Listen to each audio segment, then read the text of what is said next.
Mahal ba talaga ako ng Diyos? Sigurado natanong nyo na po yan sa inyong sarili. Sigurado natanong nyo na yan habang kayo'y nagdarasal. Hindi po ba? Palagi natin naririnig sa mga pagbasa sa salita ng Diyos, mahal tayo ng Diyos.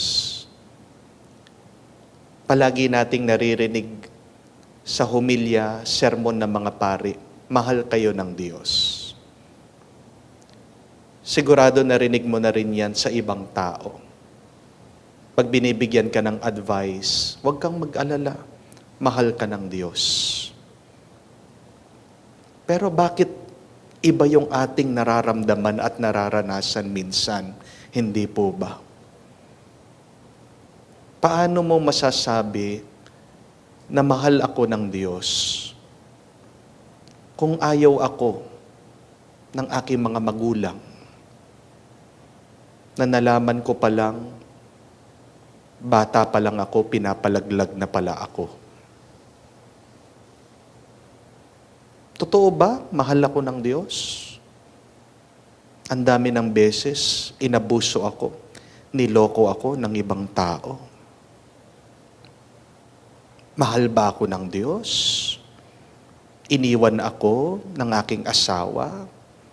Wala naman akong ginagawa na masama sa Kanya. Mahal ba ako ng Diyos? Nagsisipag naman ako.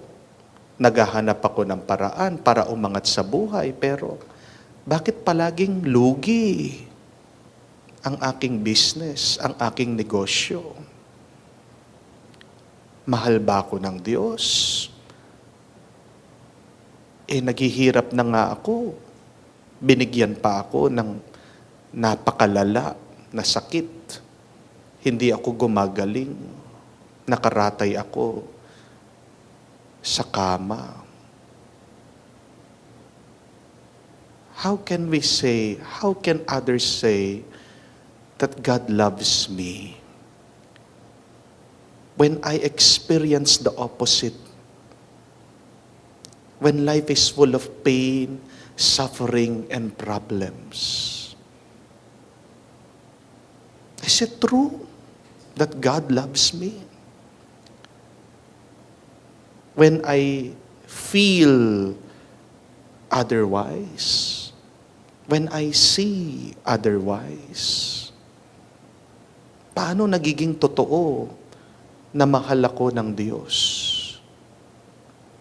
You know, my dear friends, you can never say that God loves you if your basis for that love is your sight and your experience, your feelings. Because what does St. Paul reminds us in his letter to the Corinthians? We walk not by sight, but by faith. Hindi mo masasabi na mahal ka ng Diyos pag ang basihan mo sa pagmamahal na yan ay yung iyong pagtingin. Hindi mo masasabi at hindi mo paniniwalaan na mahal ka ng Diyos kung ang basihan mo lang sa pagmamahal ng Diyos ay yung iyong nararamdaman. Tandaan mo ang mga salita ni San Pablo. Tayo'y nabubuhay, tayo'y naglalakad, tayo'y naglalakbay sa buhay na ito. Hindi sa pamamagitan ng ating mga mata, nakikita, pero sa pamamagitan ng pananampalataya. And may I add, walk not by your feelings, but by faith. And when you have faith, you will believe, you will trust that God really loves you. When you have faith, you will experience that God really loves you. And what is faith? It is believing in the unbelievable. What is faith? It is trusting the Word of God, the promise of God. Ang panghawakan mo, ang kapitan mo, ay ang salita ng Diyos. Huwag mong gagawing batayan yung iyong nararamdaman, yung iyong nakikita. Dahil may mga bagay na hindi tayo nakikita, na kung saan doon gumagalaw at may ginagawa ang Diyos. Hindi po ba? But one sure sign that God really loves us, if you want proof of this love, more than His word, more than His promise, remember this. Look around you and see those people who care for you. Isang tanda na talagang nagmamalasakit ang Diyos sa iyo, mahal ka ng Diyos, ay yung mga taong minamahal ka at nagmamalasakit sa iyo. Kung paano narinig po natin sa ating ebanghelyo. Itong senturyon,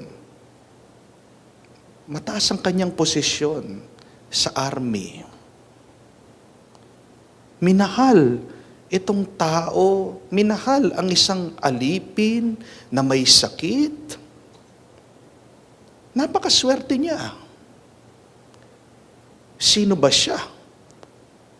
Wala siyang karapatan, wala siyang ari-arian, pero minamahal siya ng isang taong makapangyarihan. Kaya talagang ramdam na ramdam nitong alipin na ito. Mahal ako ng Diyos.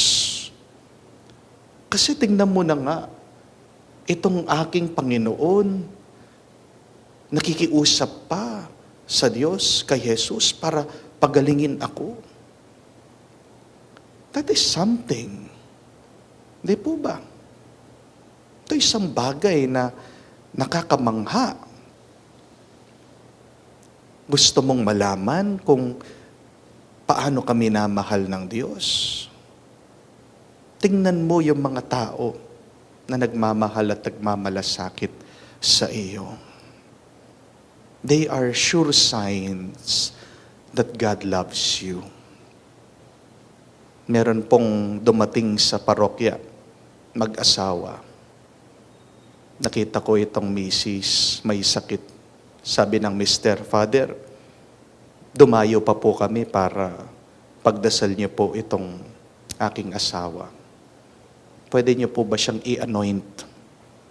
Okay po. Sige po, sabi ko po. Pinagdasal ko, I was laying my hands on her habang itong mister nakahawak, ginagabayan yung kanyang misis. At habang pinagdarasal ko po itong misis, bigla siyang umiiyak. Iyak ng iyak. At pagkatapos po ng dasal, tinatanong ko, bakit po kayo umiiyak? Hindi makapagsalita yung misis. Tinitignan lang niya yung kanyang mister. At naiintindihan ko po kung ano yung dahilan bakit naiyak siya.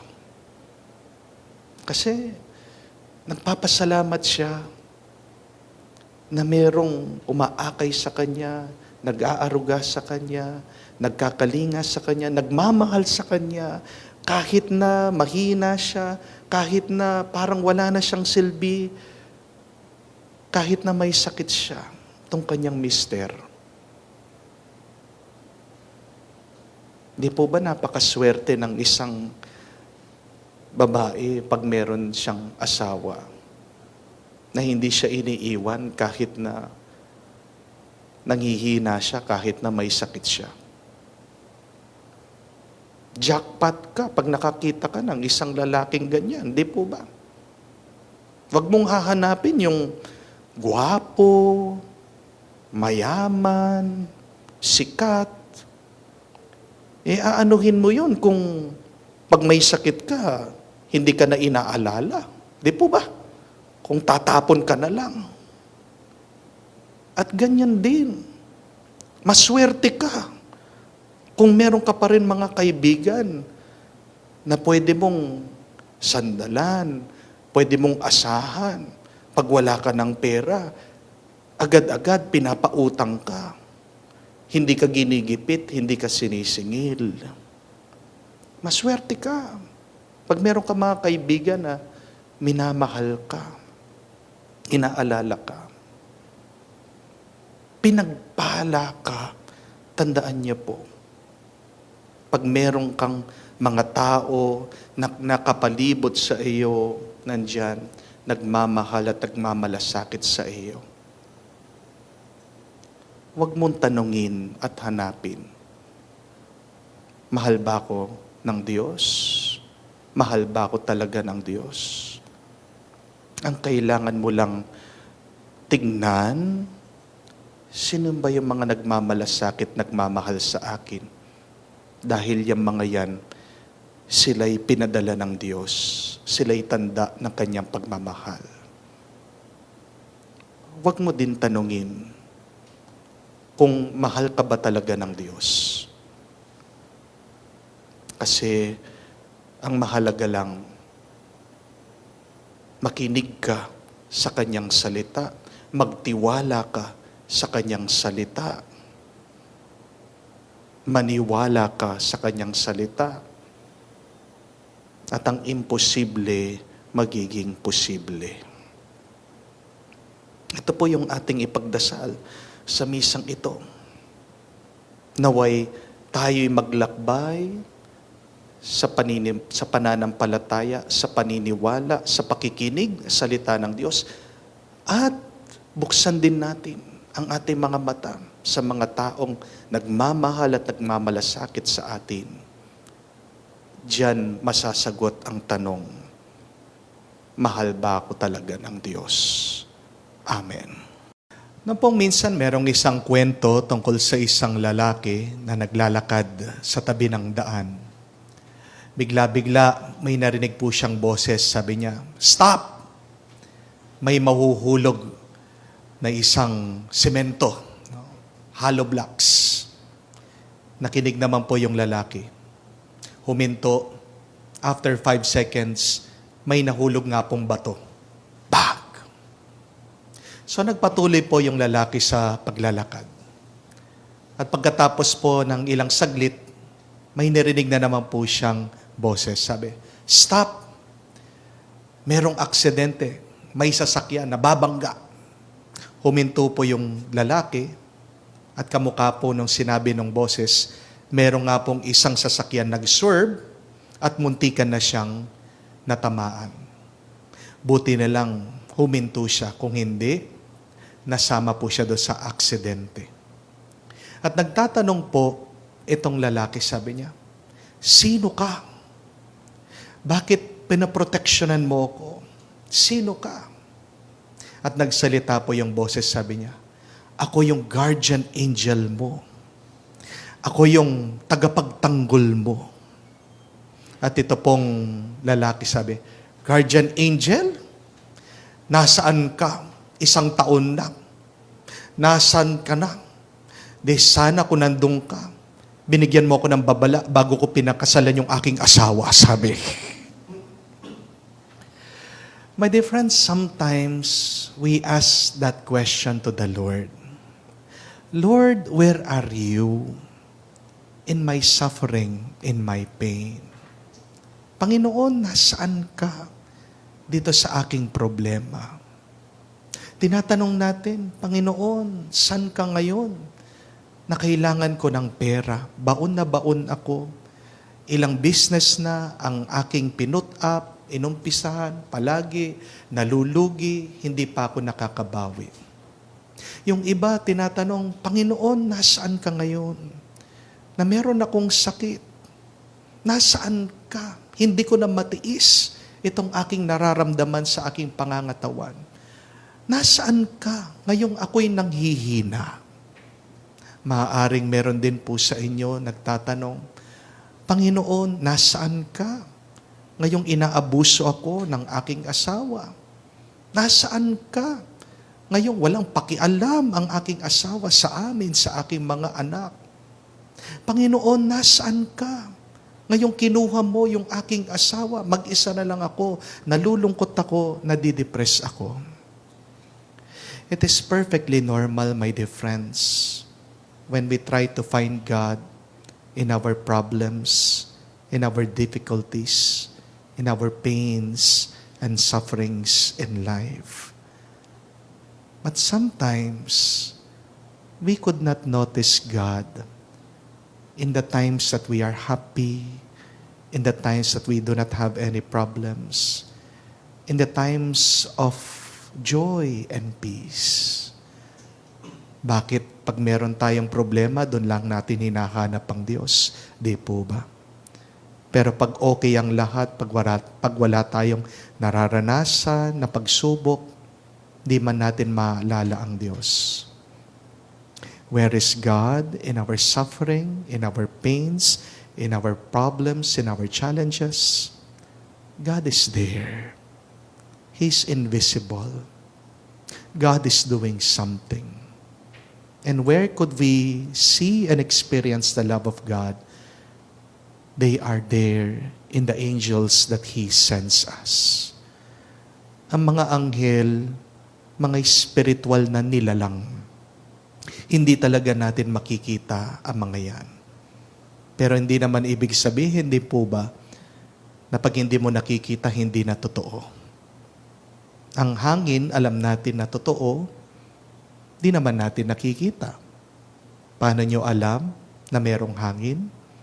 Nararamdaman natin. Ang kuryente, hindi naman natin nakikita. Na nakikita natin yung epekto ng kuryente. Yung ilaw, yung pagsindi ng mga makina, ng ating mga gadget. Alam mo, totoo na merong kuryente kasi merong epekto. Paano mo alam na totoo ang mga anghel? Kahit na hindi natin nakikita, nararamdaman natin. Huwag mong kakwestiyonan, huwag mong itatanong na saan ang Diyos sa iyong mga pagsubok. Kung ikaw ay sinusubukan, palagi kang magpasalamat sa Diyos. Dahil hindi ka susubukan ng Diyos na alam niya mahina ka. Di po ba? Kaya sinusubukan ka ng Diyos kasi alam niya, kaya mo, malakas ka, matatag ka. At alam din ng Diyos kung hanggang saan ang ating lakas. Kaya naman nagpapadala po ng mga tulong ang Diyos sa atin. At ano ang mga tulong ng Diyos? Sila mga anghel. Tayo ba ay nagpasalamat na sa Diyos sa mga napakaraming biyaya na ating tinanggap? Minsan dyan tayo nagkukulang, hindi po ba? Palagi tayong nagrereklamo sa ating mga problema, palagi tayong naghahanap sa ating mga pagkukulang, pero hindi man natin mamalayan minsan yung mga pagpupuno ng Diyos sa atin. Yung mga grasya at biyaya na pinagkaloob ng Diyos sa atin. Huwag tayong mag-alala pag tayo ay may problema. Kasi pati ang ating mga anghel na hindi nakikita, lumalaban sila para sa atin. And that is the good news. Always remember that, my dear friends. God so loved us, He sends angels to protect us. At huwag tayong mag-alala. Do not worry. Continue fighting. Continue living your life. Continue praising the Lord. Dahil kung naniniwala ka sa Diyos, isang paniniwalaan mo na malakas siya. Walang tatalo sa Diyos. Never ever believe that evil will triumph in your life. Hindi mananaig, hindi mananalo ang kasamaan sa buhay mo.